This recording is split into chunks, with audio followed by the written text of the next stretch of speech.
imagine as I'm pacing the pews in a church corridor, and I can't help but to hear, no, I can't help but to hear an exchanging of words. I love you too. What a beautiful wedding, what a beautiful wedding, says a bridesmaid to a waiter. Yes, but what a shame the poor groom's bride is a whore.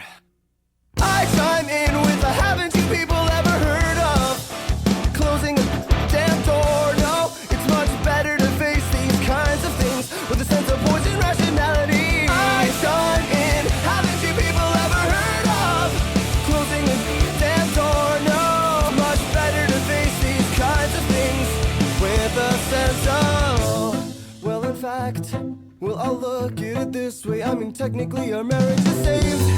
Well, this calls for a toast, so pour the champagne. Oh, well, in fact, well, I'll look at it this way. I mean, technically our marriage is saved.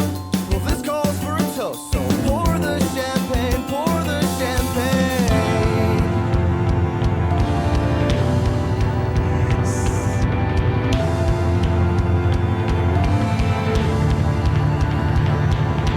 I chime in with the haven't you people ever heard of closing a damn door? No, it's much better to face these kinds of things with a sense of poise and rationality.